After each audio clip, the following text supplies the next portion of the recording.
Cet homme de 46 ans a été inculpé de crimes fédéraux après avoir abattu 11 personnes et en avoir blessé 6 dans une synagogue américaine samedi.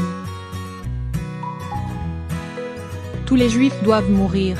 C'est en proférant ces déclarations macabres que Robert Bowers serait entré samedi matin dans la synagogue Tree of Life de Pittsburgh, Pennsylvanie, en ouvrant le feu sur les fidèles. La fusillade a causé la mort d'au moins 11 personnes. 6 autres, dont 4 policiers, ont été blessés. Robert Bowers, 46 ans, qui a été transporté à l'hôpital, a évoqué le génocide commis contre son peuple et son désir de tuer des Juifs pendant l'attaque, a déclaré dimanche le procureur général de l'Ouest de la Pennsylvanie Scott Brady, au cours d'une conférence de presse. L'historique des publications en ligne de l'homme affiche des positions violemment antisémites. Inscrit sur le réseau social Gab, une plateforme appréciée des militants de l'extrême droite américaine, il y avait posté des messages mystérieux s'attaquant à l'AIA, Hebrew Immigrant Aid Society, société d'aide aux immigrants juifs, rapporte CBS News. Bonjour Lia. Vous souhaitez rameuter des envahisseurs hostiles afin qu'ils vivent parmi nous?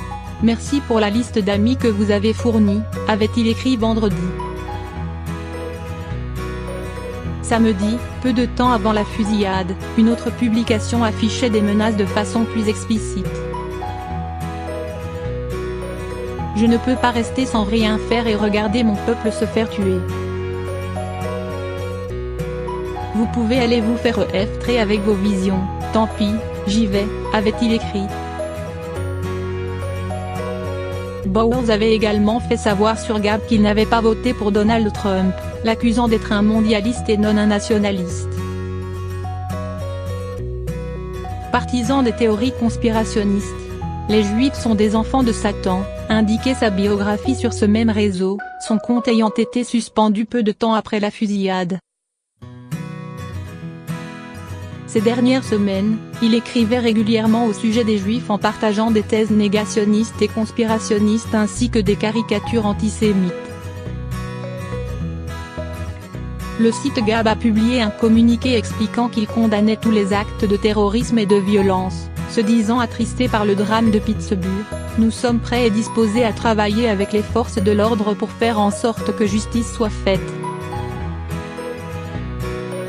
Sur Twitter, les critiques pleuvent déjà à l'encontre du réseau social américain, accusé d'alimenter la haine et la violence des militants de l'alt-right. Les mots ne sont pas des balles et Gab ne partira pas, a garanti la plateforme dans un tweet, avant finalement d'annoncer qu'il était contraint d'interrompre son activité ce dimanche. La société lui fournissant l'accès à Internet, Jouai, compte en effet mettre fin à ses services dès lundi. 29 chefs d'accusation à son encontre. Selon un agent du FBI en charge de l'enquête, Robert Bowers n'était pas connu des forces de l'ordre avant aujourd'hui. Les autorités ont indiqué penser que le résident de cette ville de Pennsylvanie était équipé d'un fusil d'assaut et d'au moins 3 pistolets lorsqu'il a ouvert le feu sur les fidèles samedi matin, jour de Shabbat. La chaîne CNN, qui cite un responsable, révèle que Robert Bowers avait une licence pour détenir légalement des armes à feu et s'en était procuré au moins 6 depuis 1996. Il a été inculpé de 29 chefs d'accusation pour crimes fédéraux, selon un communiqué officiel.